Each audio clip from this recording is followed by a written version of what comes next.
poker's legendary champions, next generation stars, and tireless ambassadors of the game, sharing their wisdom and guiding your journey to high achievement on the green felt. This is Chasing Poker Greatness with your host, Brad Wilson.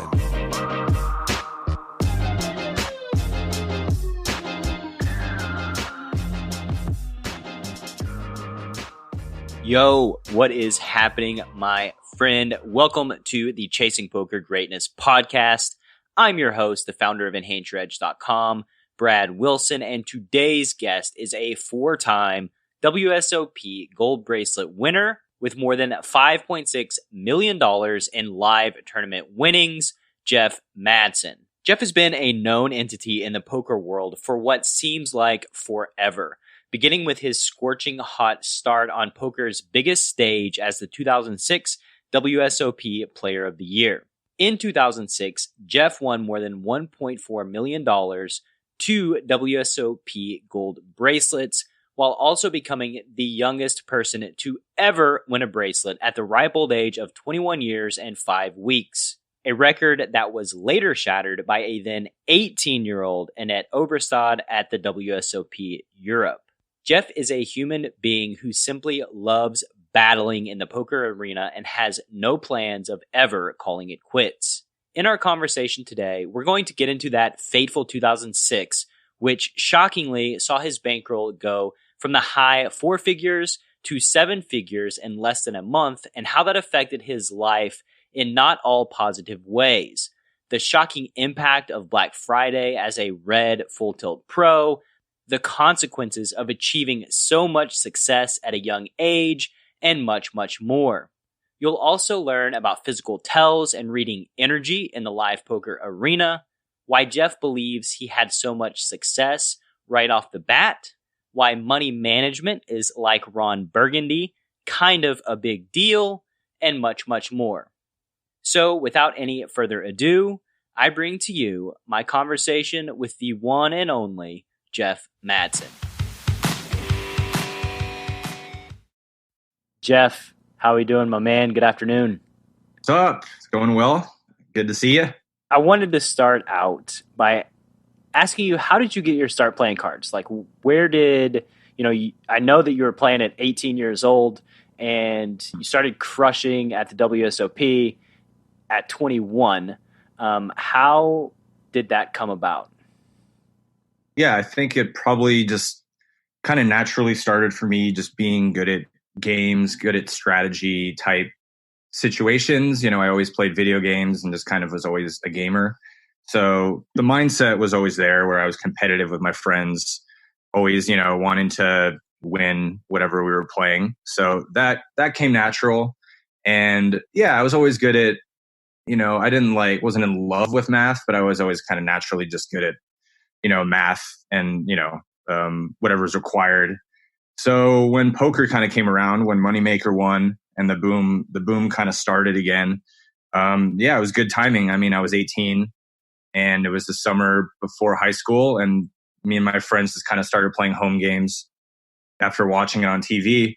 And I went to college in Santa Barbara where there was, a good Indian casino nearby that I would play at and get probably a lot more live experience than, from 18 to 21 than a lot of people would, because most people that age just playing kind of home games and that's about it. I was playing home games, playing at the casino a lot and playing like party poker and stuff like that. So yeah, just kind of started naturally from there. And I just studied a lot, read a lot of books, and just kind of knew that felt like I was good at it, but I was kind of, until I turned 21, it was sort of just more small scale stuff where I was winning. But yeah, that gave me the confidence and kind of just didn't look back after I turned 21. What was the bankroll you started with when you were going to the casino? Did you have any other forms of income? Like, did you have a job? How'd that work? Yeah, I mean, I was really just going to college and didn't have a job.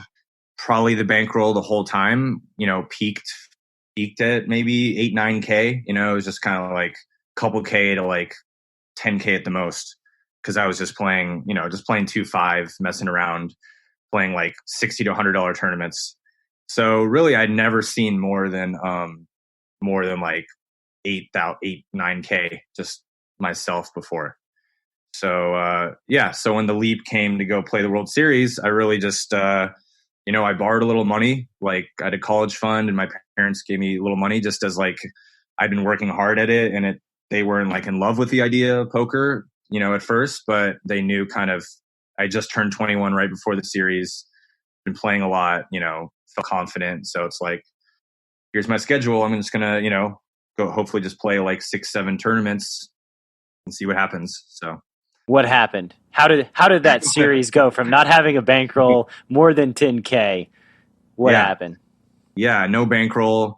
Really just all pure, just rookie, mentality. Like I'm gonna win and super confident, super, hyper aggressive, which, nowadays would be too aggressive. But then, I was getting away with more, and the game was a little bit easier, obviously. But yeah, I just came in, and I think my third tournament, something like that, was like a 2K Omaha high-low event. I was already playing a lot of Omaha and stud. So, so I got third in that, just kind of had a good run, played well, got third in that for like 100,000.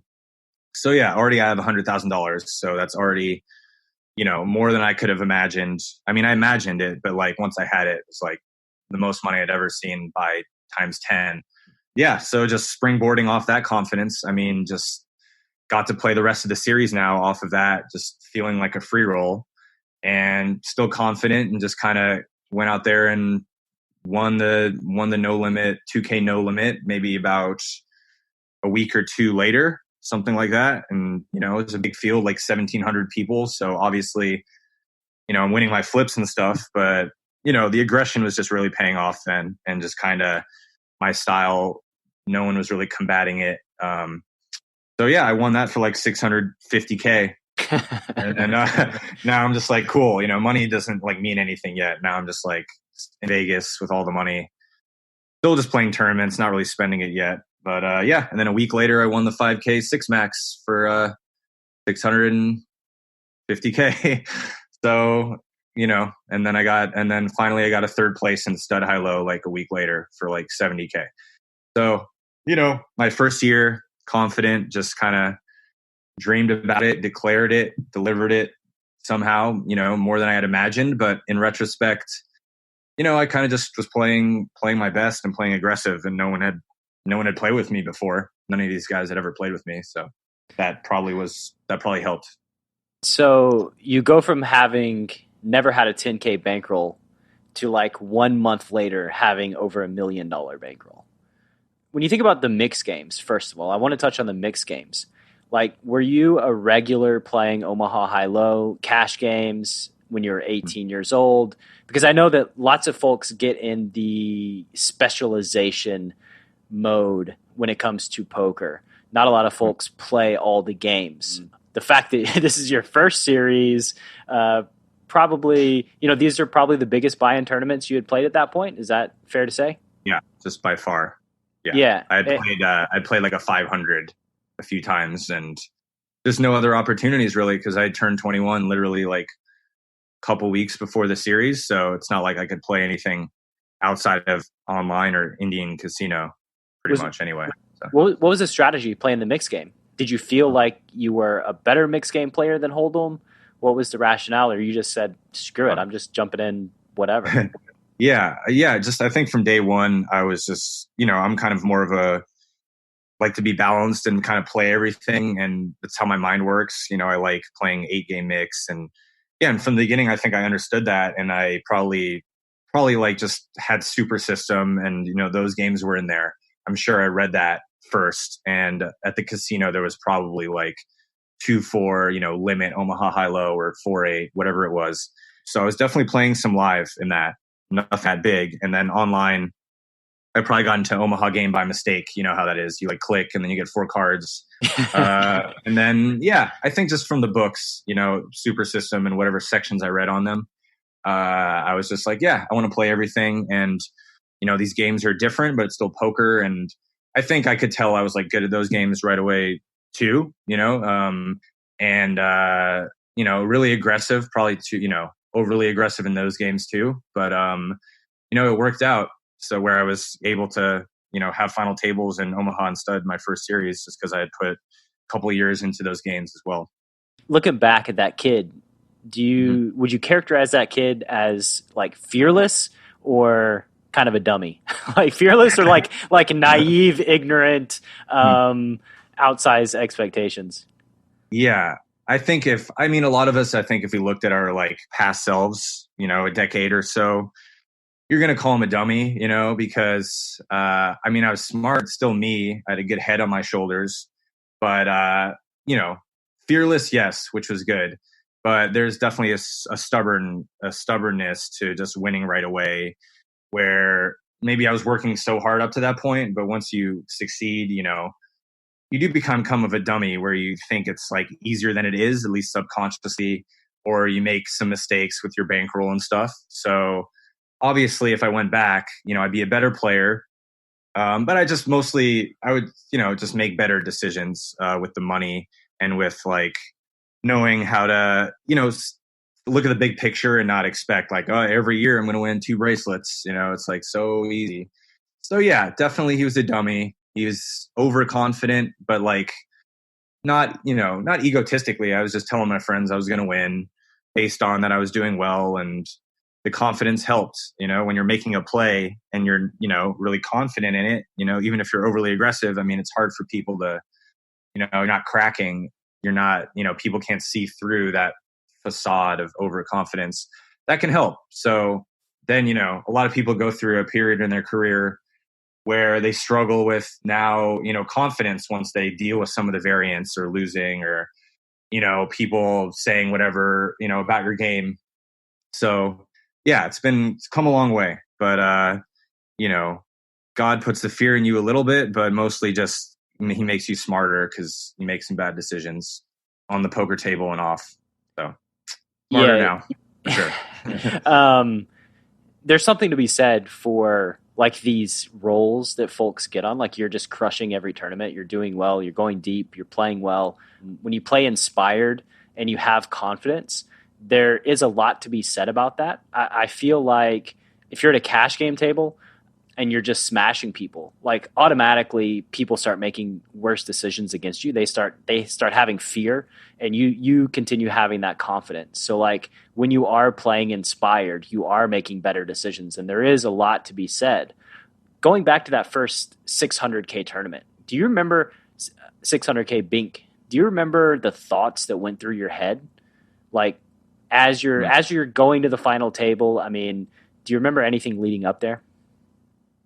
I just remember feeling like I'm playing well, and when you have no cashes yet or no Hendon mob, or there's no expectations from others. You're just kind of like, it's on yourself. Like, oh, I'm going to expect to play good.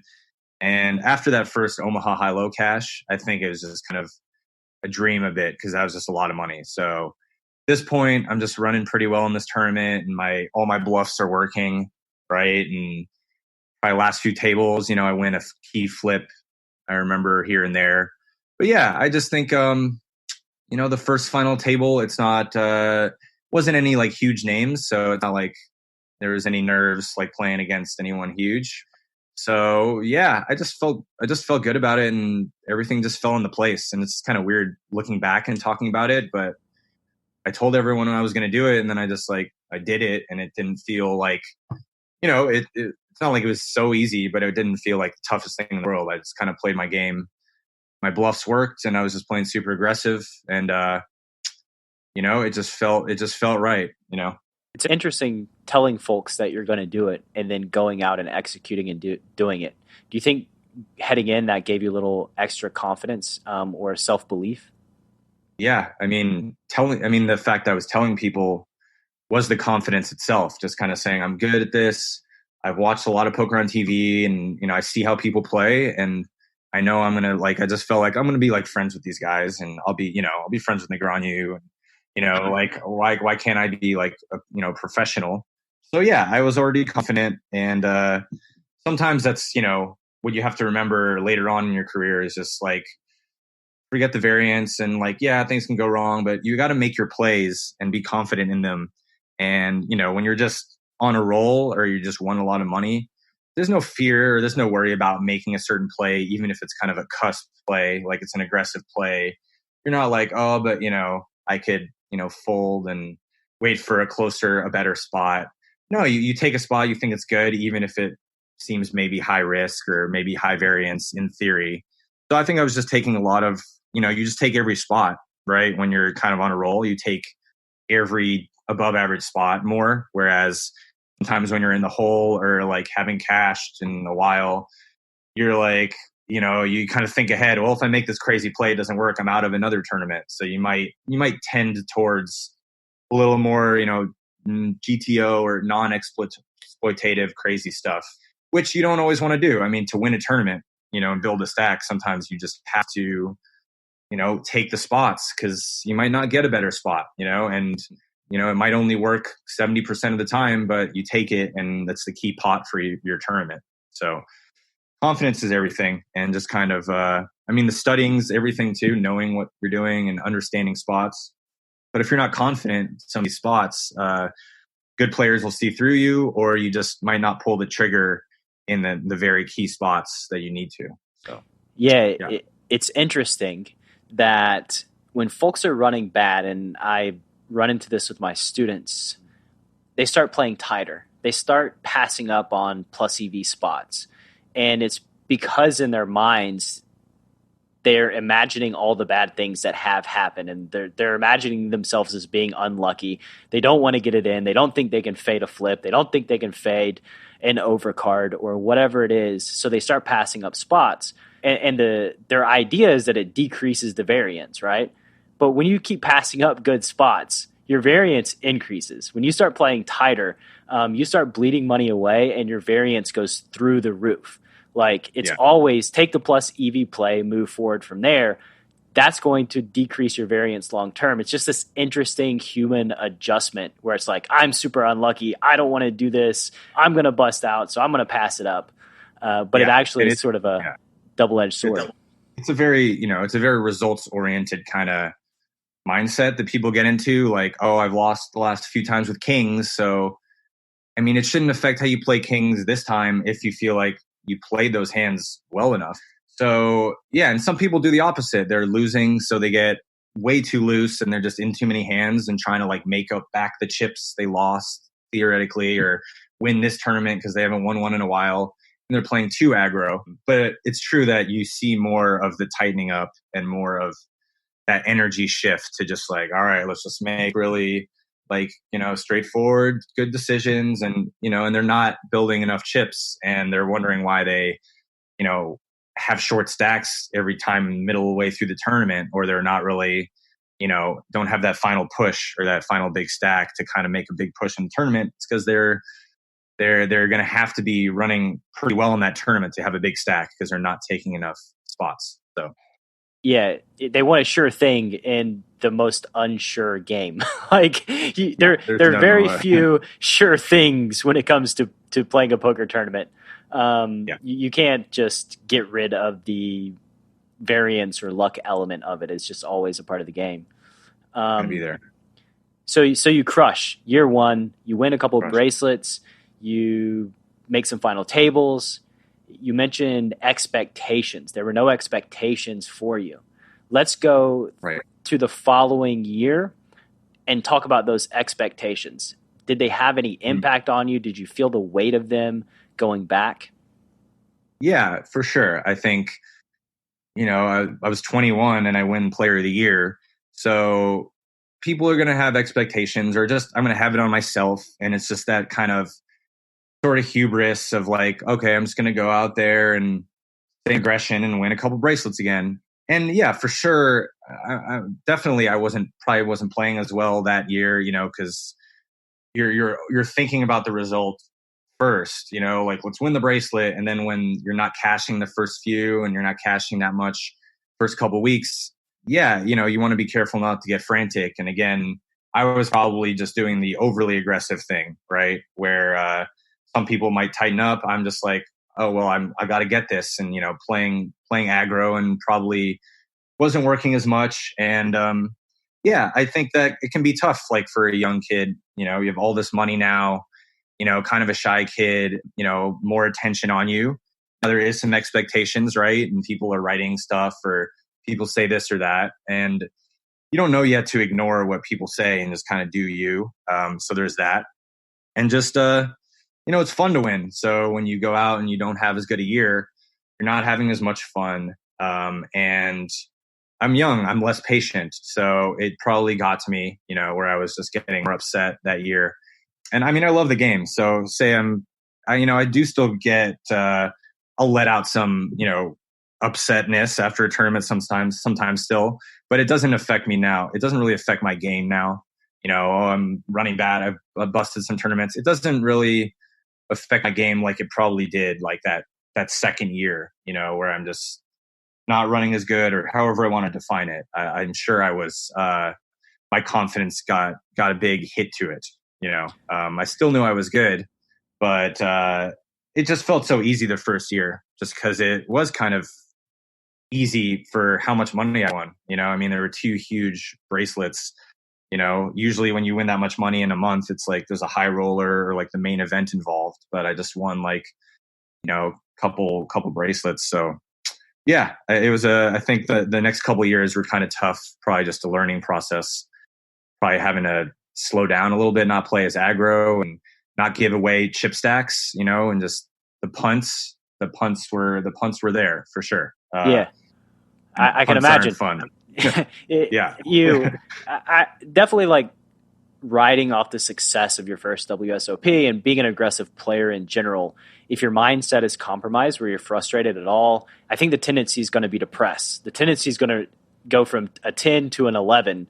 And there's this very fine line in poker where you go from being aggressive, like in control aggressive, to being out of control, pressing aggressive, where you're just punting or spewing chips. Yeah, you're not even thinking. You're just making the play. You're not really thinking logically. You're just like, you find yourself in this big pot, or like the guy 3-bets you, and let's just jam it in there, ace deuce off, and you lose. You just you go black a little bit, and you just kind of that's just more the rookie mentality that I was in, where I was good but very unpolished. So, and I want to go back to something you said before too about, people didn't know who you were. They didn't have any expectations and you had that aggressive style. But I do, kind of want to make the counter argument that people, even back in 2006, they're not dumb. They after, around a level of playing with you, they're going to catch on that you're being more aggressive than most people. Right. For sure. But I think that, like I just said before, it's a controlled aggression and probably something they hadn't faced at that point in the poker world with a regular basis. The game, there wasn't as much information about the game, first of all. And secondly, just being super aggressive did do some good things, especially like when, if you had any concept that folks are like check raising their sets or their 2-pair on the flop with regular basis, this gives you the latitude to just fire away on the turn in the river because they cap their range. They're never slow playing any big hands. So you can accumulate chips with like lower risk back in the day. Yeah. That's what it was. It was just like people didn't have the skill sets to like know how to combat the aggression. Cause I was, when I was winning and confident the first year, I was still employing, I understood pot control and I wasn't just like firing all my middle pairs on the flop, obviously. So the way I was structuring it, they just, it just felt like they didn't have, like most people didn't, especially the amateurs, they just didn't have the tools to combat it, and there's the occasional time they would try and play back at me, and, my live reads are pretty good. So I just think, they figure out, oh, this guy's kind of aggressive, but there's no sense of what to do about it, I think. Cause like 2003 when Moneymaker won to the next few years, it's not like there was a lot of hyper aggressive players really. That you saw on TV. There's some, but I think it took a few years for people to start getting better and polishing it and being aggressive in the right way. Like that. Pretty sure I remember that WSOP when Moneymaker won, Amir Vahidi bluffed off like a giant percentage of his stack on like a stone cold bluff. So maybe he was one of the more aggressive players. And I would say too, it's like, the adjustment for them not knowing how to handle it, they internalize it as, I'm just going to trap this dude. I'm going to wait for a big hand. I'm going to re-raise him. He's just going to bomb it off, and then I'm just going to get all his chips. But like when you have the finesse in your game and you recognize what's going on, you already have the counter strategy in place. So that just isn't going to get it done. They're just going to bleed chips. Throwing the check back, and they, and I think when, if your live reads are good, and then, you play with people that day, and then you'll notice when they just try and make a shift or do something out of character. So, I think it wasn't just the aggression; it's just my live reads were always a big part of my game. So, where does that come from? Yeah. And let's quantify live reads specifically. Yeah, I mean, just where did it come from? I mean, I think naturally just understanding like subtle human tendencies, and then really just paying attention a lot at the table. But I think we all grow up. We have certain childhoods, like parents, people around you. Sometimes you're naturally in a situation where you have to learn how to read people, or, whatever your life situation might be. Some people can know when someone's a little upset or a little bit, excited or happy. So wherever that came from, who knows, just reading, my parents or whoever, and always being interested in, in film. That's what I went to school for, just kind of that aspect, which is, a lot of like film people play poker and stuff. But besides that, it's just that watching film and understanding nuances of like just movements, subtle movements, right? Acting is about making a subtle movement or, doing something like that. So I think just, film, just studying people, understanding people, thinking logically about what certain movements might mean. That's something that just came natural to me a little bit. And maybe just part of my, I am kind of introverted, introspective a lot of the time. So my ability to just kind of be quiet and kind of look at people and kind of, every hand, I'm taking time, every decision. And I was back then too, just to think about what's going on. And, I just got good at, the guy touched his mouth and did this with his chips. I got good at kind of analyzing that kind of stuff. So because of that, I always kind of felt like I'm always been more of a live, just feel player at heart, whereas I was playing online, but I think my skill really came from just live and like learning about people, studying people. There is this, film, movies is driven by storytelling, and there is an element of storytelling that is involved in poker. People, when they take a line, they're telling a story. They're, trying to, whatever it is, you're determining their objective, right? And if you can see through the BS, even if it's something that in their mind is out of character, like so many times, guys can play super tight and then they can just go off like a rocket for seemingly no reason. And to be able to pick up on that when it's out of character is definitely a massive plus EV skill that kind of looks like a magic trick. But there's always a reason, right? There's always some sort of physical tell. There's some past history, some data point you've picked up on, some information collection. There's always something. I mean, it starts with just understanding betting patterns in poker. And then, you could sometimes call someone's exact hand without even seeing the player. Other times, you do get a lot from, like you said, like you're telling a story, they're telling a story. How do you, first of all, what story are they trying to tell, and what story are they just, are they, a big thing is like, are they doing these movements or acting like this naturally, or is it kind of an act, which goes back to the film stuff. It's like some people are just playing and they're not trying to control any of their emotions or movements. So you can kind of read it for being genuine. Now it's like, okay, what does this movement mean? It's a genuine movement he did. What does this mean based on all these other people you've viewed and what this logically could mean about what's going on in the person's body? If they're nervous, you notice things in the way they put out the chips. You notice things in the way that they're moving or interacting, or, it's the river and this guy's talking to me. I mean, he's pretty strong. I mean, or he's pretty comfortable. And sometimes reads are pretty straightforward, like an amateur, he seems pretty comfortable. He's comfortable. He seems a little nervous.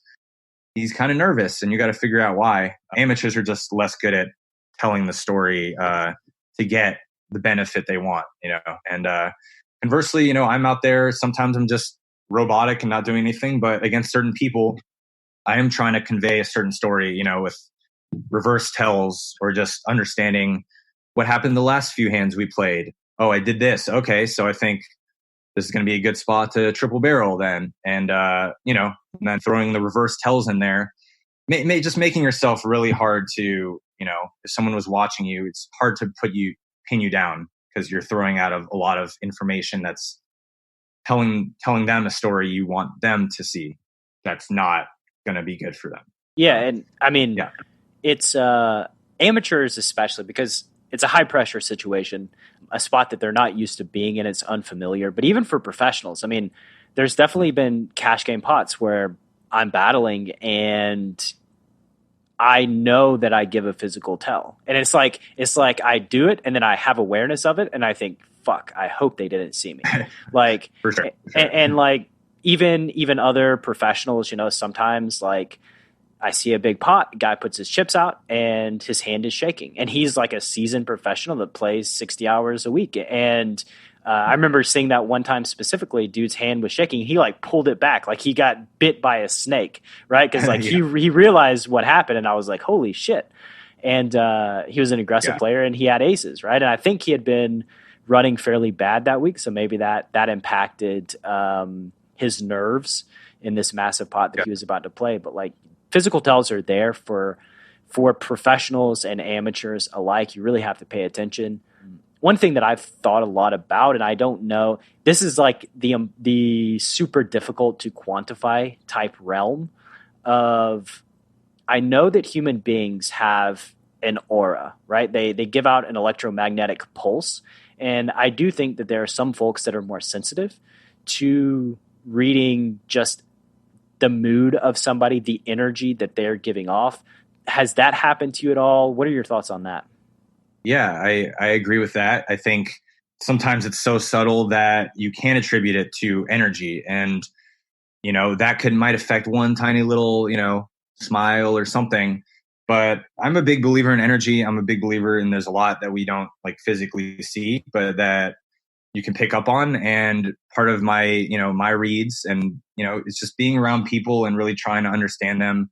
And, being around someone who's upset or being around someone who's comfortable, there is a vibe, there is some energy there. So you might not see it. It might be subtle, but you're going to pick up on it the more you really lock in and pay attention. And sometimes, it's really hard to define. It's not definable. I'll just be like, and it could sound like bullshit to someone. It's just like, oh, I 3-bet the guy, and the guy wasn't moving. And it just like felt like he was weak. And someone who watched would be like, how could you possibly pick that up?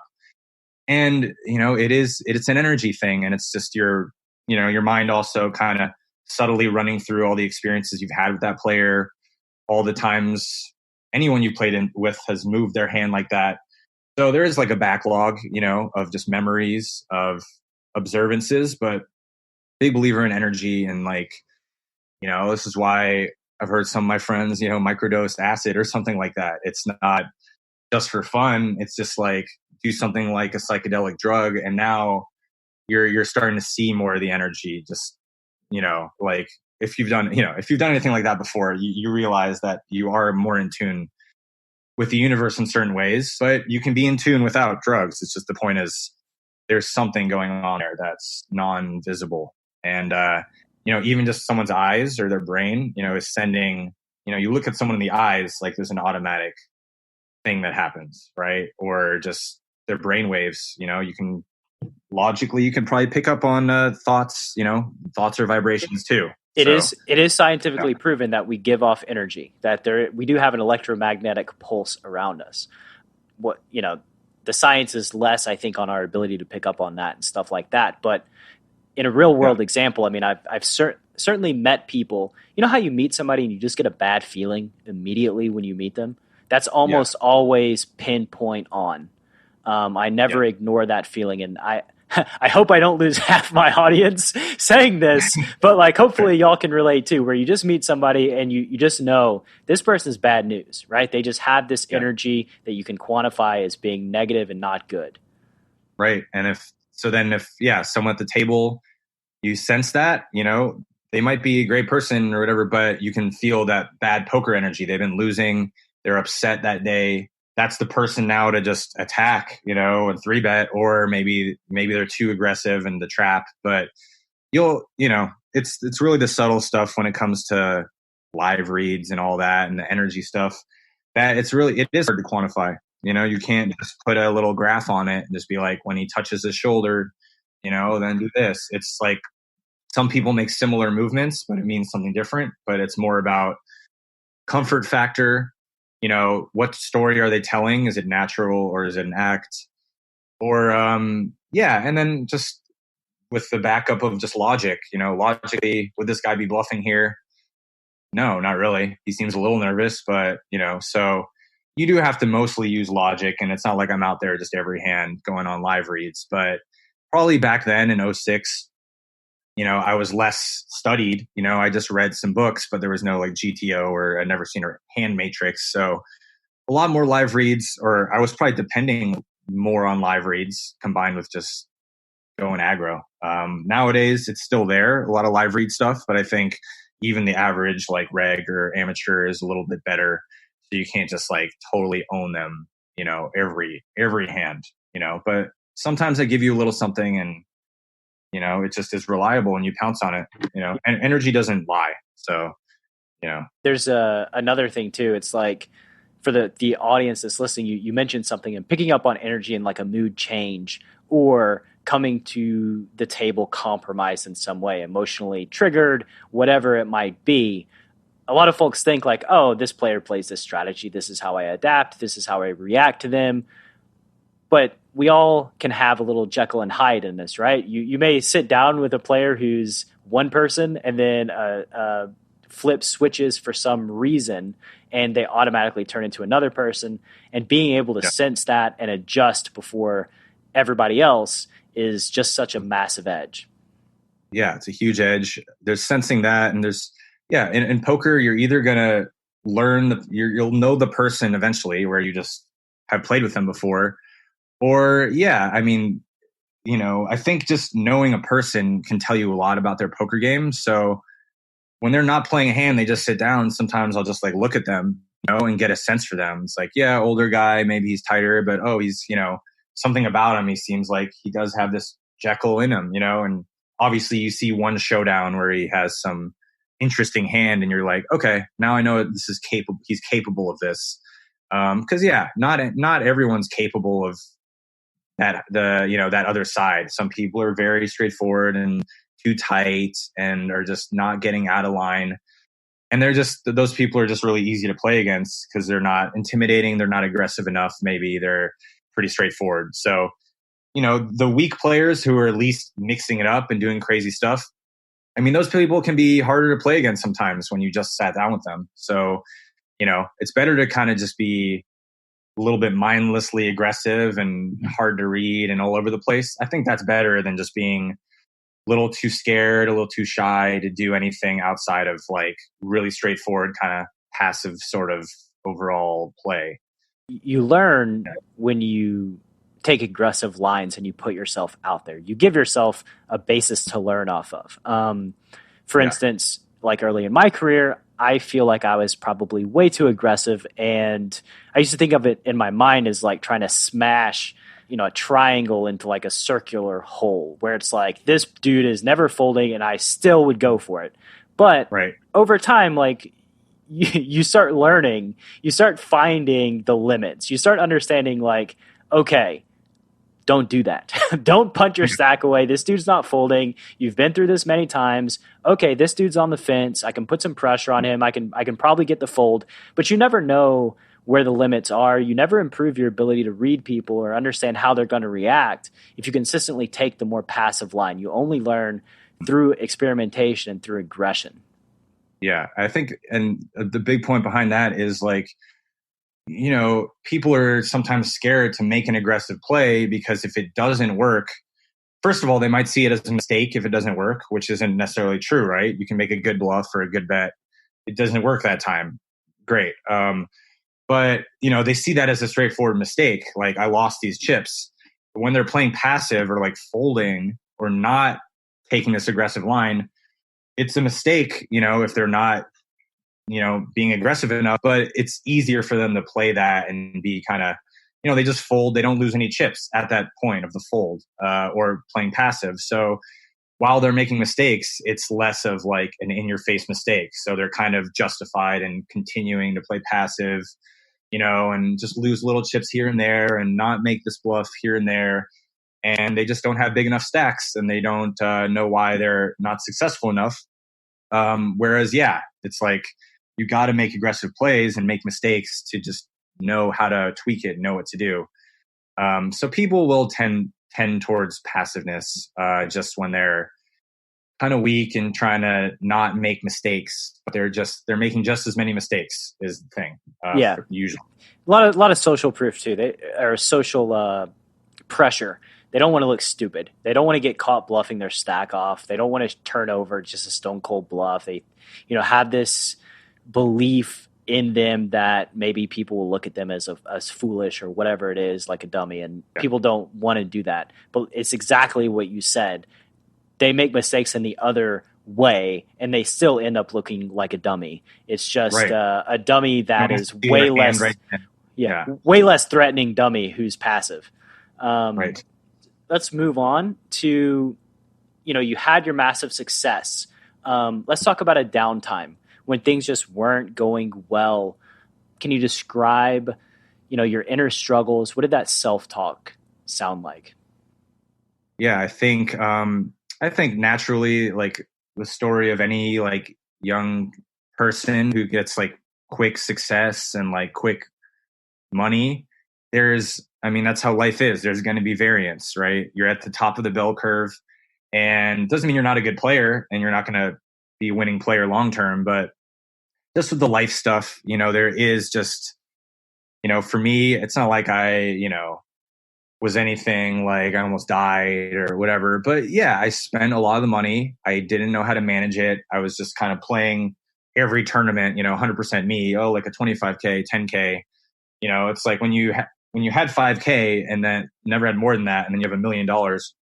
Yeah, it feels like a free roll. It's just like this tool you can use, and it's like from an amateur rookie's point of view, you're just like, let's just fire everything now. Let's eat the best food and spend $2,000 at the club. 3 times a week or whatever. So it's fun, and you're having your fun, and no regrets. But that eventually leads to like, oh wait, I have to make some lifestyle changes.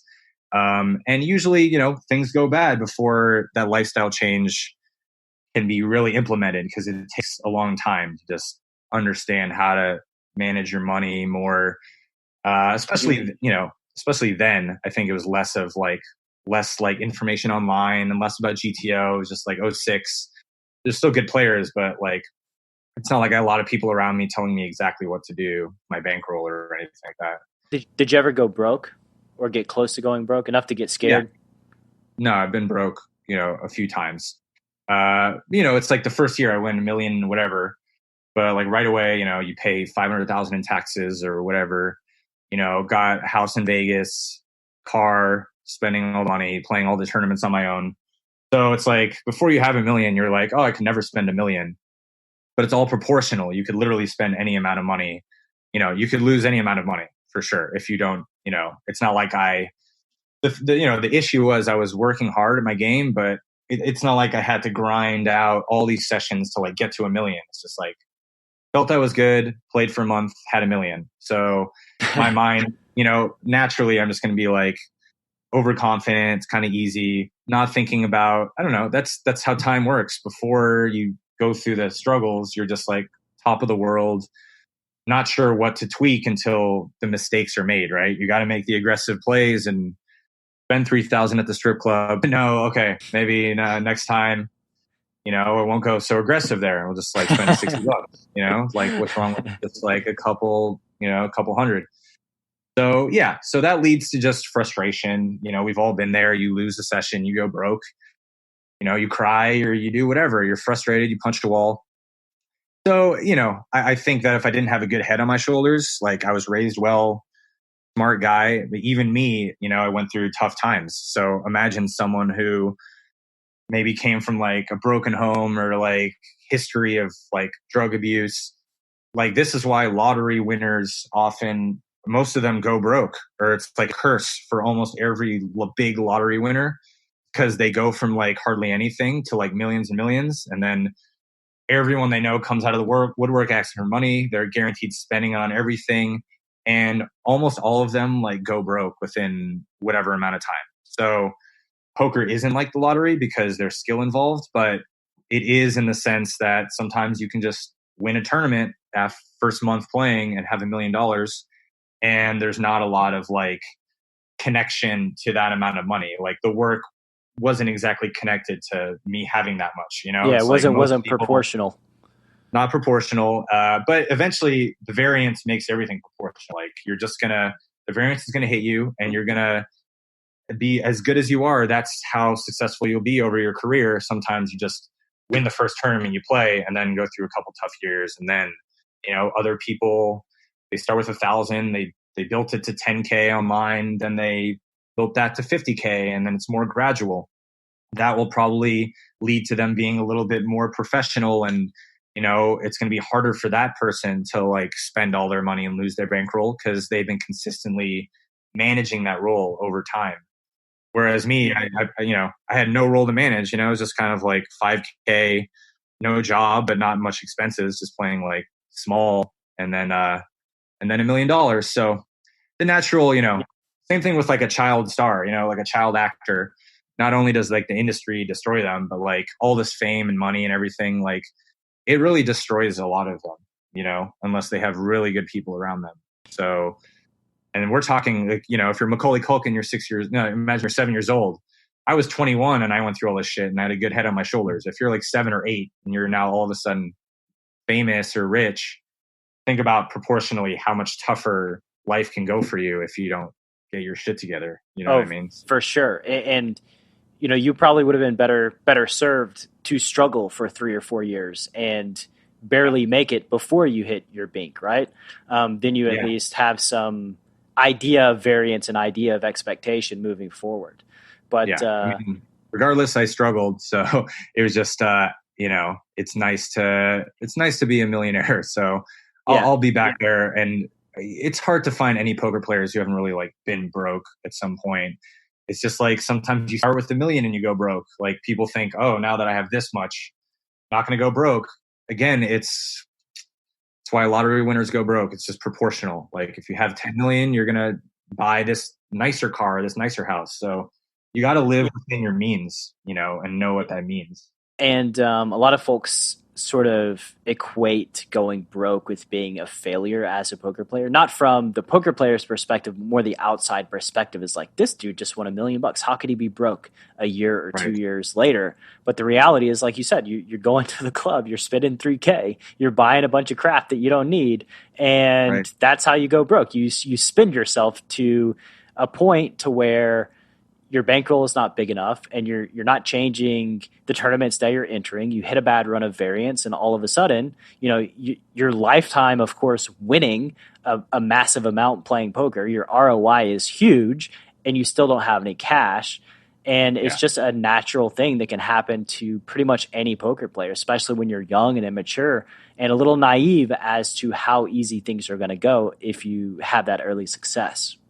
Yeah. And I mean, you don't really want to tell anyone, you know, it kind of can isolate you if you get to a point where you're, you know, there is a little bit of shame, I guess, like that you shouldn't feel, but like, especially the first time you go broke and you coming from $1 million, there is some shame, you know, it kind of does. That's part of the struggle is your public image in the poker world. Like you don't want people to know you went broke or know that happens. Like people just think you're bad at poker or whatever it is.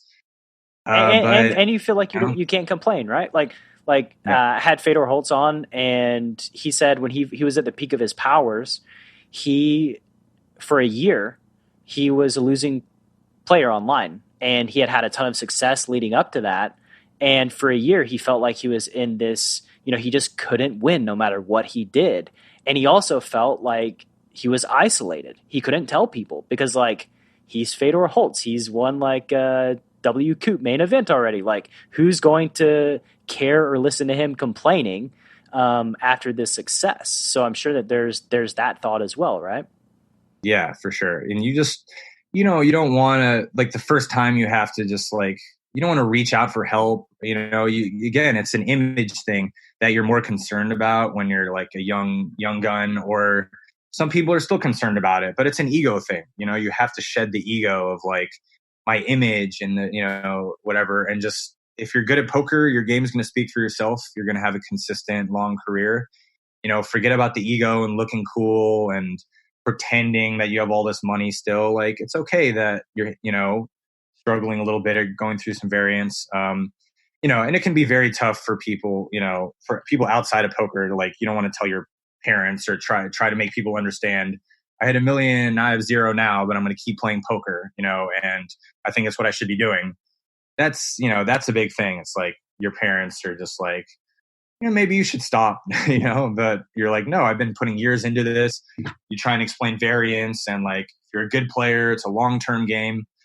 Usually doesn't mean a whole lot to a non-poker player, even if, you try and explain it. It could just sound like you're just bullshitting and you're just a gambler who gambled away your money. So there's a thin line there, and I definitely was gambling a little bit too. It wasn't insane, but, blackjack and stuff that I don't really do now, because it's just like, they're different. Like, why am I playing a totally luck game when I'm good at this skill game? I don't really need this quick thrill of like trying to win like 1K in a hand. So a lot of the vices just had to be put in check, I think, and just kind of the ego. You just got to put your ego in check.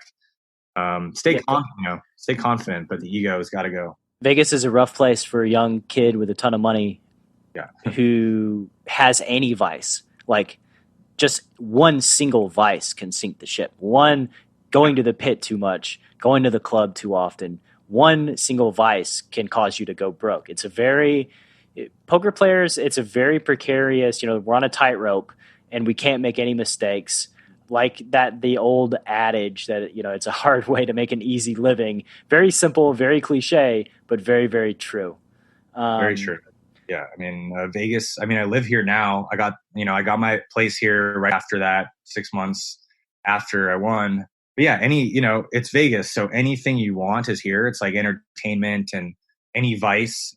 And yeah, like, now that it's been long enough, like, I don't even like go on the strip much. It's like, the vices I realized were what was kind of slowing down my progress in other areas. And, you got to be able to it's about having the freedom and then still making good choices. Like, I had $1 million.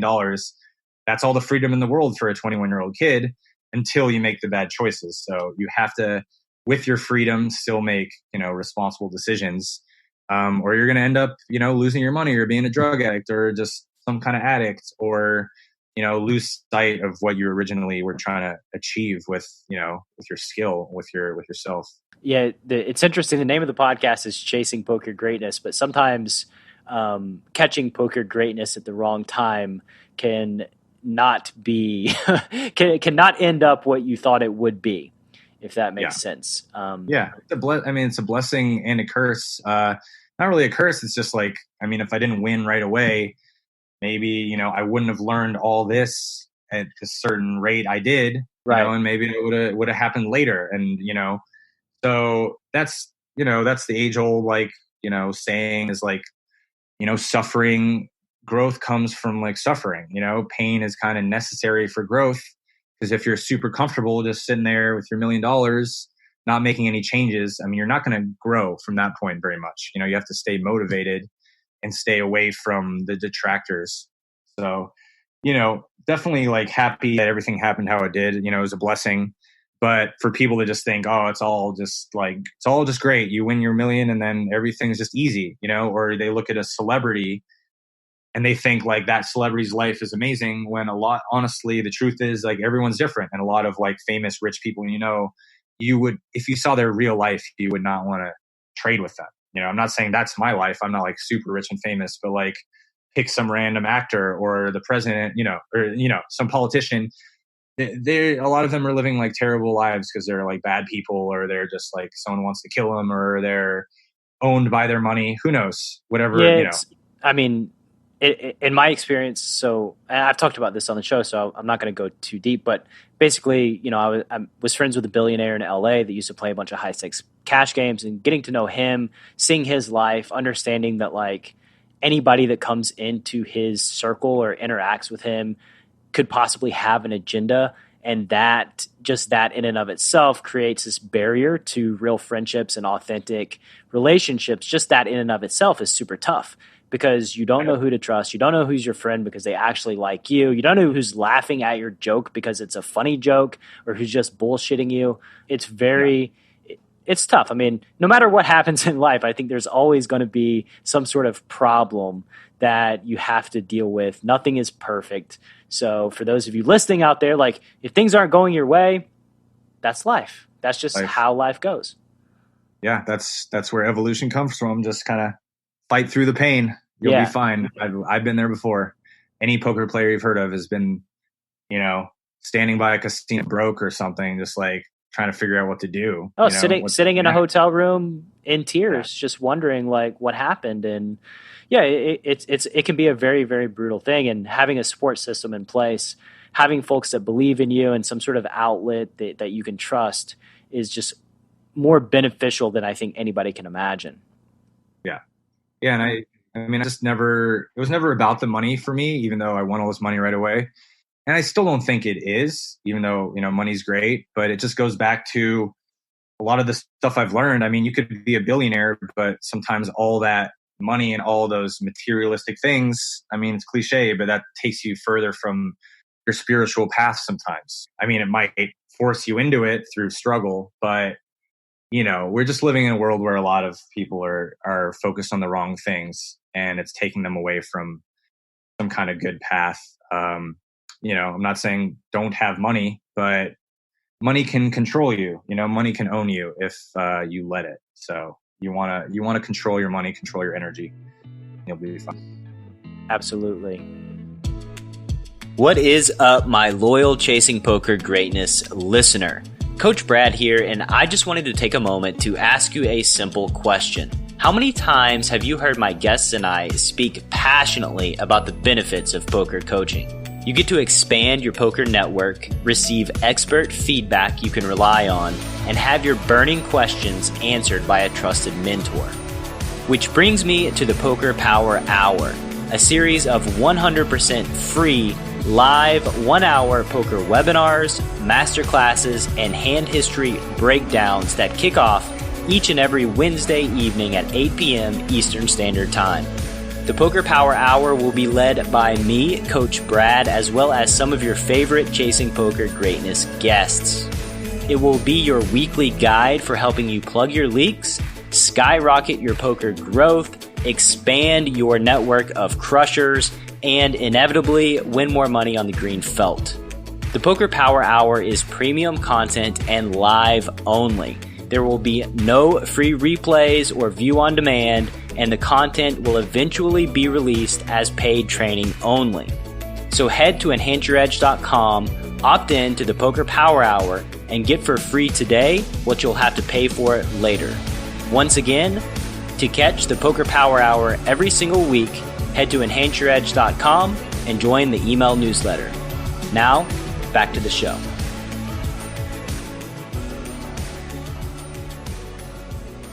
What would you say, what's the most unexpected thing that's come from your poker journey? Unexpected.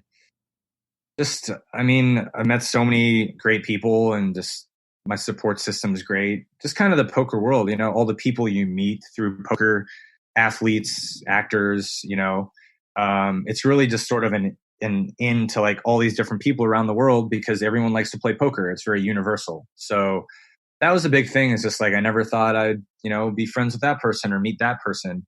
Besides that, it's just, it's kind of what I expected. You just have a lot of freedom. You get to kind of choose your schedule and sleep and do what you want. But again, that doesn't mean it's easy because you have to make good decisions. So everything I've learned, I think just the people, the people that I've come across, I think is really just one of the most beautiful parts of it, like just all these all these people that I call some of my closest friends now, just through, if I didn't win that tournament that year, I went back home. I mean, I wouldn't have, met all these people that changed my life forever. So yeah, it's amazing how that works out, right? Like how these relationships come about and the impact they have on our lives. You just learn about people, like you're playing with 90-year-old guy, 21-year-old guy, all people from all across the world, all kinds of jobs. So just learning about the world through poker. Yeah. When you think about joy in your poker career, what's the first memory that comes to mind? Probably just like the early days, just enjoying playing home games in college, and the first couple like small wins at the casino, where I won like 2,000 just in their $60 weekly tournament. It's just fun to, the first time you win a tournament or you're doing well in a tournament. That's just kind of what brought me that competitive, spirit. And that is the joy. I've always been a competitor. I always played games with my friends and always was a gamer. So tournaments specifically, I think I just latched onto because it's just like this championship. It's just so fun to like make the final table and be the last one standing. So I really do just love poker. So not necessarily one memory, but the early days and winning in the beginning and first meeting all the people is just really good times, and those first few wins, it's like you can feel the air outside. It's crisp and perfect. You have all this excitement inside of you and you're just on top of the world. It's an amazing feeling being that 20-year-old kid, or in your case, 18-year-old kid that experiences and goes through that. I mean, only one person in the tournament is truly like satisfied. So, and it doesn't happen very often. So the first time you do it, even if it's a small, local casino, 100-person tournament, just like gives you the confidence, that gave me the confidence to be like, yeah, I mean, I could win a bigger buy-in tournament. I mean, I played with plenty of players at this point, and I know I'm one of the best players. So yeah, but just, sure, there was a lot of good moments, What about the opposite question? When you think of pain, what's the first memory that comes to mind? Pain, yeah, probably. I mean, definitely going broke the first time, but all kind of related to probably Black Friday was like probably a big event, because, 06 to 2011 definitely kind of went broke between that, but I was doing okay and came back and full tilt. They were paying me monthly and rake back and all this stuff. So I was still living in this bubble of like, can't really go broke. I mean, yeah, I lost most of my money, but like they were paying me a lot for the most part. So it's not like do you mind saying how much they were paying back then? I mean, in the beginning, the first years I was getting like 12.5 a month plus like rake back plus like whatever other, money opportunities and like free flights and stuff. And then after a few years, I think I was making like 5K a month and like rake back and like hourly, which is just insane. That's just for like doing nothing pretty much, just wearing tilt hats. So it's not like I could go broke right before Black Friday. It was more just like bad decisions with money. Oh, okay, I'll just get my check and not spend as much. But I was still like kind of broke because I was still just overspending probably. But I won. I was doing, my 09, 2010 were pretty good. I mean, I won some tournaments. I won Borgata in 2010. But, I still didn't have a lot of money. But then Black Friday, it's like lost my job right away, lost all this guaranteed salary, had to deal with all this backlash. And, it's not like I had anything to do with it. I was just like one of the pawns of the company. But yeah, you lose all your guaranteed money. Now it's like, that was the first time where I really had to be like, okay, I have to like be a grinder now. And like, I'm not just getting any guaranteed money. Like I actually have to spend even better now and not spend my money and, play solid, and no one's going to like, no company's going to have my back now and just give me 5K every month. So that was the hugest thing, that was the big shift. And I'm sure I got way better as a player after that because no time to be lazy anymore. I'm not as comfortable anymore, more kind of pain involved here. That's where the growth came from. And it took some years, but I think I've been consistently successful, but just like 2011 and just leading around that was obviously the toughest time, because then you just realize nothing's guaranteed in life. Nothing's guaranteed. You're all in with aces against kings pre. not guaranteed. You know, you're going to lose, 20% of the time. Not in life, you just can't be like, oh, I'm just going to sit back and get super comfortable in this free money. Things don't last. You just, what lasts is your own skill set, what you've created. Have you created alternate forms of income? Are you playing in the right games? So it was just kind of a reality check, I guess. Tell me about the backlash. Do you have any memories of facing the backlash specifically? I mean, me personally, it's not like I was like a figure in it. It's just more people would sometimes make comments or just like someone would want to interview about it. Like I had some secret knowledge of what was going on. But yeah, I just think it sucks to be involved with a company that just goes through that. And it was a company that I really loved so much. I had a choice to be on Full Tilt or Poker Stars in the beginning, and I chose Full Tilt, and I had poker agents. And yeah, it was kind of arbitrary decision at that point because I was going to be making similar money. Obviously, if I went with Stars, I'm sure that would be way more money. I would have made more money long term, but I didn't know that at the time. So, how did it make you feel when somebody makes a comment at the table about Full Tilt? Yeah, I mean, I agree with them that no company should be mismanaging funds or doing what they did.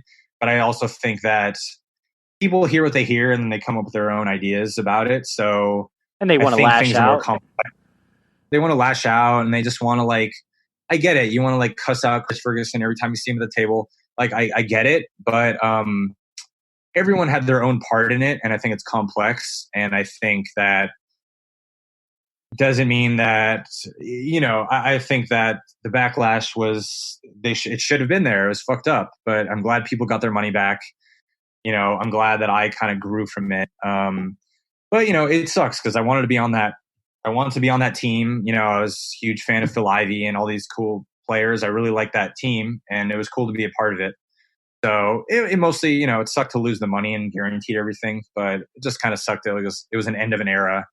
Couldn't play online anymore, which was fine. I'm more of a live player, but yeah, I just it's not like when people talk about it now, it hurts me because it's not something I did. It just kind of sucks that it just sort of represented the end of that first part of my career, end of the era. And yeah, I can to learn from that. I can say with confidence that it was pretty much most everyone in the poker world got blindsided by that decision, and I would assume that you had no idea of the financials of Full Tilt, right? You just get your check and you cash it and you play on there and you get your rake back and then you go home, and who wouldn't want to be associated with Full Tilt back in the day? I wasn't even there was Team Full Tilt. I was just a red pro. So none of us were the industry guys or anything, or the bit, I'm not a business guy. So I had no idea what was going on. All I knew was there was a lot of money flowing around. It was very clear, that the guy is just if you needed even a little loan or whatever, and you paid back, so the money was flowing, but who knows what was going on in the early days of online poker. And I don't know, maybe it's subconsciously still made me a little bit not against online poker, but just I'm a little bit, I'm just liking my live play, and I do like online, but it just has a little bit of a sour feeling of someone could be multi-accounting, or it could be someone else, or they just have their huge HUD up and I'm not using a HUD. And it's still poker, but I don't think it's pure poker. I still think it's poker, but poker is sitting at a table with people playing poker. Online poker, it's still poker, but you have all these other tools that change the game a bit that, plus you hope that the site is managing things correctly, and you maybe don't always know. Whereas in a live game, you're just playing poker with chips, and hopefully there's not as much cheating, or hopefully, you can't, but just the fact that someone can play on your account, I think it makes it just a little bit less pure of a game. Just someone can win a bracelet on your account and then you won the bracelet, right? I mean, yeah, it goes on your resume. Cool. So there's just maybe something subconsciously still there where I'm still just kind of a live guy for life. But I study, I play online, I study everything. But I didn't play online for, I believe, 3 years after Black Friday, even though there were options. Bodog was around. There were places to play in the U.S., but I didn't, number one, I was so naive. I didn't think I could lose my job. I didn't think I could get fired. And I did get fired overnight and lost, my only income stream. And I never wanted to be in that position again, where I was just subject to things beyond my control, in the sense of online poker. And that does carry over. It is, there is some trauma there, especially for folks that went through it.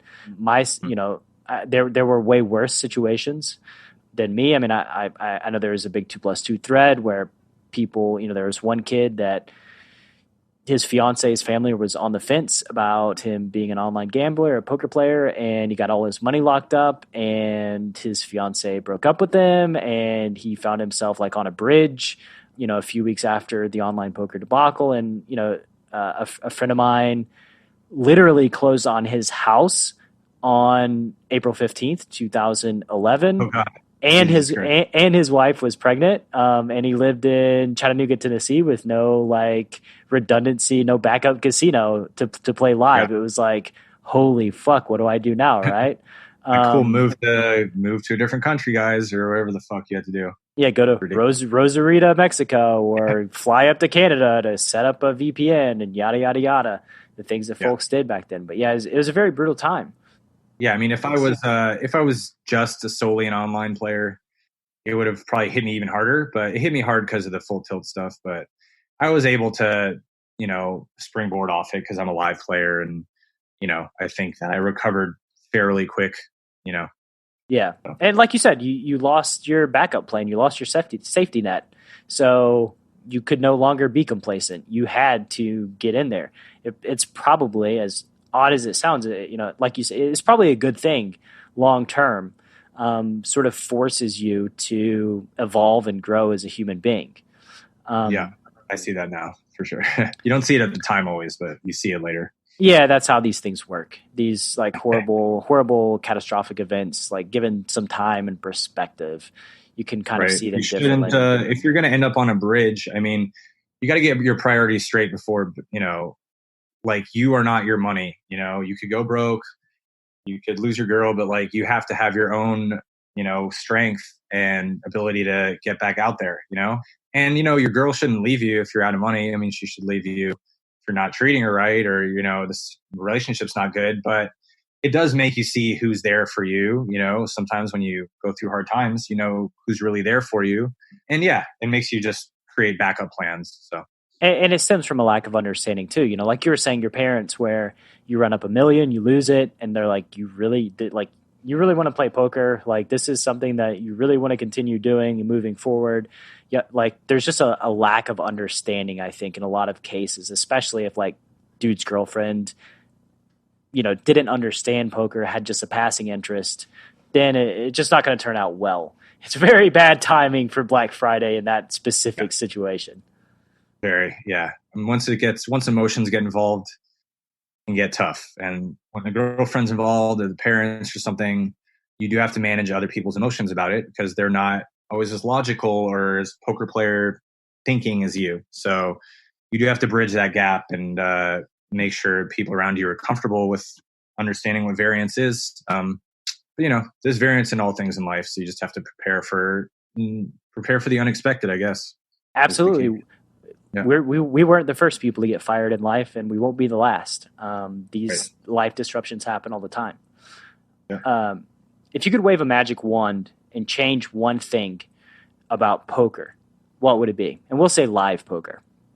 Live poker. I mean, I would say, I don't know. I do people talk about how there used to be more characters and stuff. I mean, maybe if we, I like high rollers and I like the high level play, but, somewhere in between where there's some sort of, the poker doesn't have the same feel that it used to. And I don't know what it is, but maybe it's just, maybe just changing how some of the broadcasts are, where they're a little more fun. I don't know what exactly that would be, but poker felt a little more fun before. And now when I watch it and it's higher level and you learn a lot, but it did feel a little bit more fun before. So I don't know what it is. It's almost like it's more calculating now, or it comes across as more calculating, whereas before it maybe didn't.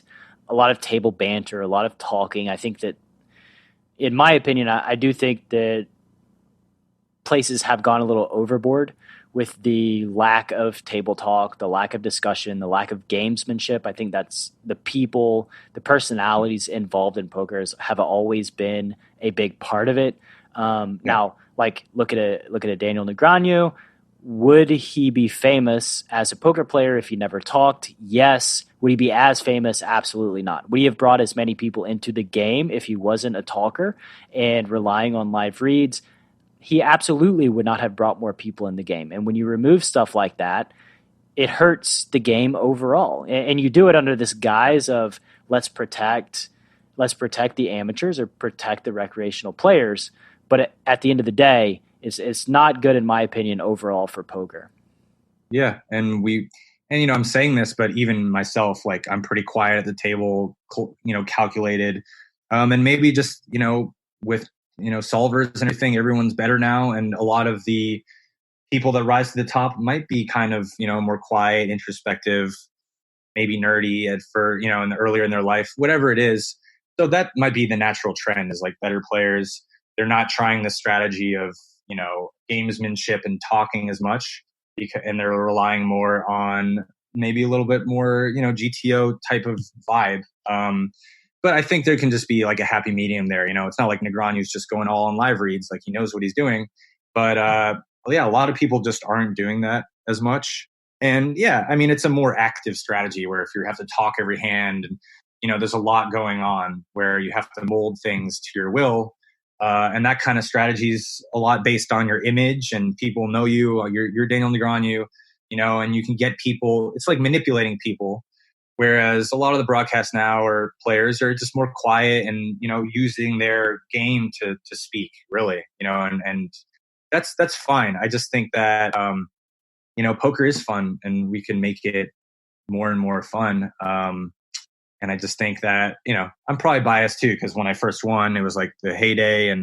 But I just think that it felt a little different, and we have to figure out how to get it back there without, they still, they'll still do like a Poker Go where they have personalities and they talk a lot. But I don't think those shows are even done that well either. They'll throw like 6 people who just like talk too much and they're talking over each other and they're like just trying to get attention. I'm not even talking about anyone specific, but you'll get like talkers who are maybe weak at poker, but they talk a lot.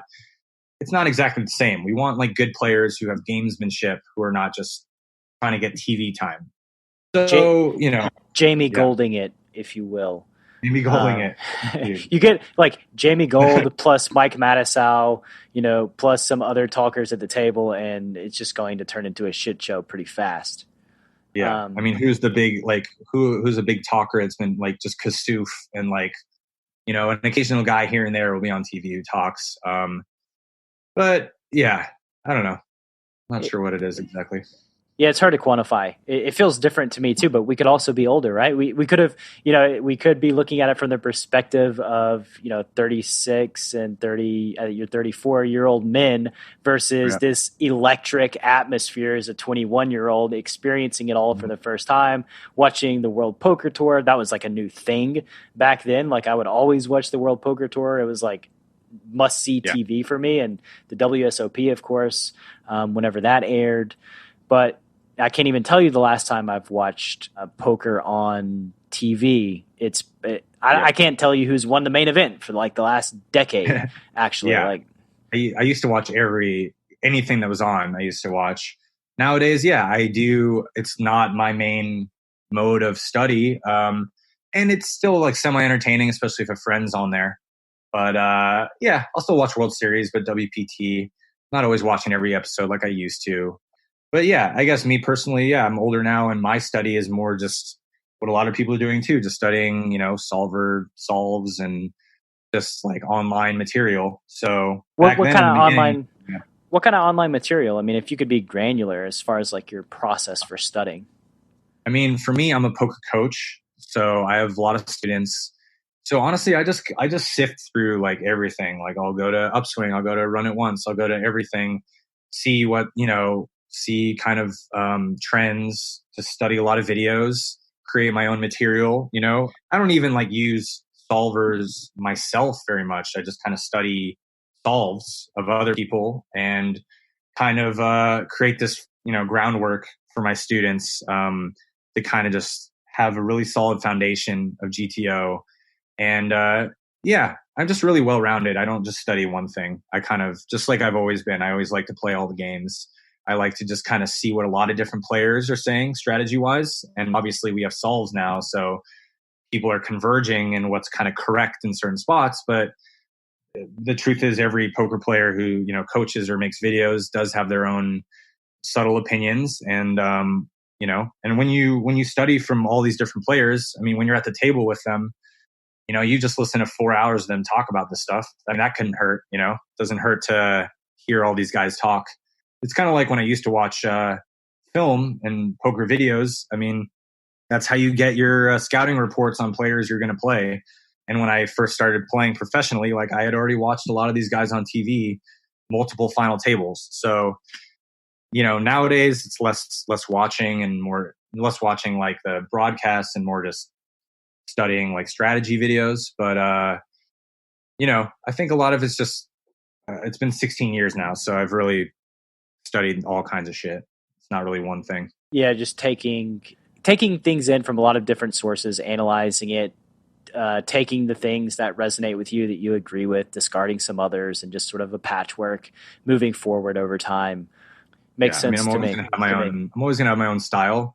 I don't teach my students like this is the style you're going to play, but we're going to show you some solves. We're going to show you what seems to be correct. And some hands are pretty straightforward, like you should do this. And other hands, you can be very creative. And there's this game tree where depends on your opponent, depends on the spot. If you do this, it could work out down the road if you do this and this. So, I'm not teaching that this is exactly how you should play. I'm just showing my students all the information that's out there, going with their style and just really looking at their leaks specifically. Yeah. So I watch all this stuff, but I don't agree that there's like exactly, this is correct. Like GTO is not how people play. It's just these solves that people study to know sort of this perfect model, but no one actually is just playing GTO. That's a misconception. It's like you can't just play perfectly GTO. And then first of all, like that's not the way to make the most money anyway in live poker. You got to make exploitative plays, which is what I'm doing all the time. I'm going for live reads. I'm doing stuff that I know is going to be off of graph, in certain spots because I'm up against this player, or I picked up this tell, or I think, based on the timing, it might be better to do this here. So, I'm going to give my students the full thing. Human beings want a linear path that, I will do this, and then I will be successful at poker. And that's just not how poker works. Solvers specifically, they're cool to look at. They're cool to study. They're cool to analyze. I've yet to sit down at a live poker table and have a solver sit next to me and then me know the perfect strategy to battle against this solver, right? And a lot of times, not a lot of times, but every time when you don't node lock, the solver solves for an EV neutral or to get as close to EV neutral as possible, which, like you said, isn't the way to make the money. You make the money by exploiting tendencies and looking at human behavior, analyzing it, finding the patterns. And, for baseline strategy, solver can be great. You can understand, if this person is supposed to do this and they're doing something else, well, okay, they're deviating from that strategy. What's the adjustment? Then you get your natural adjustment and you move forward. Right. And the thing is, then the solver will say, 80% raise, 20% call. Well, that's fine. But when you're in a live, especially live poker, you're just in that hand in that moment. So you still have to make that decision in that moment. And just because 80% of the time you should be doing this doesn't mean that this time falls in that 80%. So I tend to just, you want to go hand to hand and know the solves, but know that you're not just always going with like the highest percentage and then just best of luck. Like hopefully the solves will get me there. You really have to know when to do the 20% or know when to do the 5%. And it's often something subtle, and it's almost and never again, random, right? It's almost never just like flipping a coin and rolling a dice and being like, oh, I'm doing this time. Like people talk about that. Like I bring the dice to randomize my decisions. And I'm like, how, like, that's so dumb. Like you're just you don't even know what you're randomizing for or why you're doing it. It's just like you're, right. You should only randomize when you have like, it's the river and you have like an exactly 50-50 decision based on all factors of everything, which is usually not the case. Like you can have some information it's never going to just be like up to a coin, because I mean, if you leave it up to that, you're not really making the decision yourself. And are you really learning from that experience if you're just like flipping coins? I don't think you will. Yeah, it's just random. It's just arbitrary. Like it's never made sense to me. And like you said, the times that you get to the river and it's like an actual flip as to what your decision ought to be is so rare. I mean, so rare that you could never flip a coin in that situation. You're probably going to be okay. Yeah, I agree with that. Yeah, I mean, it's a game of a lot of coin flipping in different ways, but not in the way of letting something outside yourself make the decision for you. Even if it's 50-50, I mean, make a decision and be confident in it. But yeah, I mean, if you're playing 10 tables online, I mean, this is why I'm more a live player. I mean, maybe, you're clicking a lot. Maybe you do the 80% play on each table. That's better than you don't have time to look at each table, think really deeply about it as much. So you will tend towards the GTO stuff online, or at least for me personally. You're playing more tables, less live reads. You're naturally going to have a GTO mindset more online. That's just an opinion, but I think it's true. You get a lot more information live too that can influence those decisions that appear super close online. They can go one way or the other. So a couple more questions and we'll get you out of here, my man. So if you could erect a billboard every poker player has to drive past on the way to the casino, what does it say? I mean, don't tilt, I guess. I don't know. Don't tilt, or just be smart. Hard to say. Just know when to quit. Make sure you sleep. Get some sleep. Don't just leave your emotions at the door. Don't be a bitch. Can we land on that one? Don't be a bitch. Don't be a bitch. Meaning like, oh, okay, you lost a few hands on the river. I mean, don't cry about the table and spew off the rest of your money, or you're not getting hands the whole night. Sorry, I mean, keep folding your deuce 7 off. I mean, don't be a bitch about it. Be patient. And just, you can only get what the poker gods give you that day. So, I mean, that's another thing. Like in live poker, how many hands do you really play a day? I mean, it's hard for me to think of going off a solver works in such a vacuum where you have all this information, you don't play that many hands.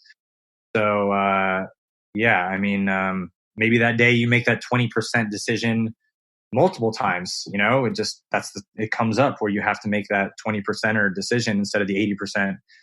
So, but yeah, don't be a bitch. Don't be a bitch. Sure. You also lack in a live setting too. You lack the historical data. You don't have a database on people. You don't have a HUD giving you real-time information on exactly what people are doing. So you lack that information at your disposal. You gain the live tells, you gain the live reads, you lose all the historical stuff. Yeah, you got a small sample size, which is sometimes enough, usually not. But yeah, if really good and you can get a live read, then your sample size might be 1 hand. And then you're like, I know this guy, got him pegged. Usually it's not like that, but it doesn't take a ton of time. I mean, going from like I put a lot of time in on Bovada and playing 6 max there at anonymous tables. After 10 to 15 hands with some players, you can key in on what they're doing, get tendencies, and sort of understand their strategy and make great decisions. Like you don't need 10,000 hands. You can tell pretty quickly what this dude is about, and the same is true for live poker. Yeah, and you have your HUD, you have your memories, your HUD, right? But it's not exact, it's not in your face, and they don't have a HUD either. So this is the dynamic that is different from online. I mean, they don't know your stats, you don't know theirs, and everyone's playing more exploitatively, arguably. So it's kind of makes it a more beautiful game because it's really about being in the moment. It's not like, oh, let's see his last 100,000 hands. What does this information tell us? Kind of forces your hand in some decisions if you see these stats. Live, yeah, I mean, it's all in your head. It's your live HUD. Yeah, it's pure. Like you said, I love that. It's a more beautiful game. It's pure. I had Darren Elias on a little while back, and he was talking about when he plays live poker, he's just in the moment, in flow the whole time, doesn't look at his phone, collects all the data, pays attention to everything, doesn't get distracted. He gets angry at himself if he does get distracted. And like, this is just a built-in edge for somebody that has a high level of focus and discipline that they can have in the live arena. You're not on your phone texting and reading articles. You're collecting information that's beneficial, or that might be beneficial. It's not always beneficial. Like you could have a whole player profile and he just goes broke, or your table breaks and you lose it all. So it's this active process. Yeah, for sure. And it's a long-term, eventually you see the same guys a lot of the tournaments, and eventually you do know a lot of them. It just takes way longer to get that amount of hands, and it's just more abstract because it's in your head. So yeah, and to me, it's more fun. It's very engaging. Live poker. Engaging is the good word, because when I'm online, I'm liking it, but like when I'm actually at the casino, at the table, it's like you're here. You're here for a reason. Like you're swept up in it. You're not just sitting at home watching TV. Clicking like 10 tables. So it's cool to be able to play poker from home, but I do like, you're still stuck at your computer except for 5 minutes an hour. So I'm just a live guy right now. I'm sure I'll have a online resurgence, but right now we're live. Yeah. Well, you live in the right place for live poker. I'll give you that. What's your current big goal as related to poker? Building my coaching stuff has always been, what I've been doing lately, and that's helped me get better, and building that to maybe something more, a bigger coaching. I do have a lot of students, but besides that, I just want to just always be able to do it, man. And, winning more bracelets is great. I'm not going to, set a specific goal, but, I would like to win a WPT, win an EPT or something. Couple goals, I have one of those, but, I don't know. I don't know if it really matters for me to set a certain number of titles or whatever. I just think it's more like being able to play for my whole life and keep the freedom and keep getting better, travel to new places and just improve, And I think when I just kind of got more comfortable, like Black Friday happened and I had to get better and got more comfortable. That's when I won my third bracelet. I kind of just was a little bit less stressed, and I wasn't really like worried about winning another bracelet or the image of it. And then I did, and then won another one a couple of years later. So I don't know. I think it's good to have goals, but if you set too many goals, it's just about like, oh, you hit the goal and then it's the next goal, and it's not about the journey as much. So I just want to enjoy the journey of being able to play professional poker. Your goal is the journey. Your goal is to keep enjoying the journey, keep having the journey, and that's a great goal. You're never going to be happy if you're just got to hit 20 bracelets to be happy. No, it's great to achieve, but you can't really. I don't want to put a materialistic goal on something that is so important as my entire life's profession. Because, okay, you won the Oscar. I mean, are you done acting forever? Is that all it's about? I mean, it's just it's a statue. It's great. You get the accolades and stuff, but then your life keeps going, right? And you're still on the journey. So it's like a toxic goal in both senses, because number one, at least in my experience, anytime I've had an expectation in poker, that's the time that poker decides to curb stomp my head. If I start having expectations, I'm gonna make $30K this month. I'm going to make $20K this month. I'm going to play this many hours. These are the results that are going to happen because I've done the math. I've extrapolated it, yada, yada, yada. That's when I get my ass handed to me every single time. So when you have these expectations, you get crushed. And then when you achieve them, you also don't have any follow-up. So you also get crushed. So you get crushed from both sides. Get crushed. And in a small sample, it's like a student will be like, I just want to get to like 100K stack by the end of the day. It's like, I don't know if that's going to really help you, because you don't know if you're going to get the spots to be able to get to 100K. If you don't get to 100K, you're going to be disappointed. And then like you trying to it's going to affect your game. If you do get to 100K, now you're going to get too comfortable. So it's just like, yeah, like expectations are just like a fool's game, because like you can't predict the variance, you can't predict the spots you're going to get, and you're creating you're setting yourself up for an emotional situation to happen where you didn't hit your goal or you did. Both are kind of not amazing for your consistency necessarily. I mean, where you know, in the sense that you don't want to get overconfident just because you're winning 2 bracelets, like, oh, 07, now I'm going to win a couple more bracelets. My expectations are super high.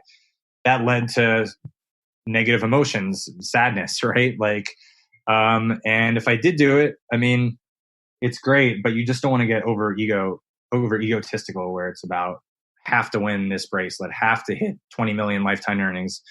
If you're good enough, you know it'll happen, right? It's not like you're not trying to win. When you're not thinking about your goal, you're still trying to play your best. So, you know, sometimes you know, the world doesn't align to ensure that we can hit like 100K on day one type goal. The only thing you can do is play to the best of your ability, make the best decisions you're capable of making, and then, as they say, let the chips fall where they may, and just be at peace with that. Yeah, just keep yourself in the game, you know, and play your best. And again, goals are great, but yeah, the journey is important, and you realize that more later sometimes. But you know, like in the beginning when I won, it's like just kind of spending money, and it's just all like whatever. But later on, you realize, like, you know, the decisions throughout that journey or how you felt about it was what was important. So yeah, it's the real meat of the situation. Final question, we'll get you out of here. Somebody wants coaching from Jeff Madsen. Somebody wants to find you on the internet. Where do they go to do that? Yeah, so my coaching, you can just hit me up on my email, jeffmadsencoaching@gmail.com, or just like hit me up on any social media. You know, there's no website or anything yet. It's just like, I'm just a private coach, and I have, you know, about 35 students right now to different degrees. Very flexible. And I think I'm probably different from a lot of coaches or a lot of coaching situations, because I'm really just pinpointing the individual student, finding their leaks. Not that that's not what other things are doing, but a lot of coaching now is just online videos, and a student might get a little lost not knowing where to start. So with me, it's really like, I'm going to pinpoint right away what we need to work on, and things really start moving in the first few hours. So yeah, jeffmadsencoaching@gmail.com. Yeah, there's a lot of value in general poker wisdom and coaching people generally, and there is shit tons of value in specificity and directly analyzing somebody's database, directly analyzing their hand histories and pointing out their leaks specifically for them. Because as I've learned in poker, people are very creative on the way that they lose. People are very creative on the ways that they make poor decisions. Not everybody does it the same.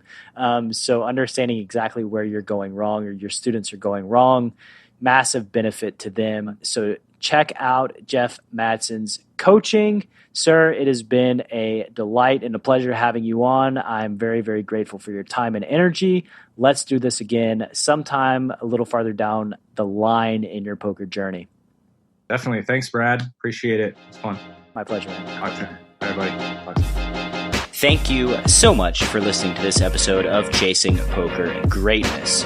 If you have yet to subscribe to the show, please take a second to do so on Apple Podcasts or wherever your favorite place to listen to podcasts may be. For more content from me, Coach Brad, please visit our YouTube channel at youtube.com/enhanceyouredge, and I'll see you next time.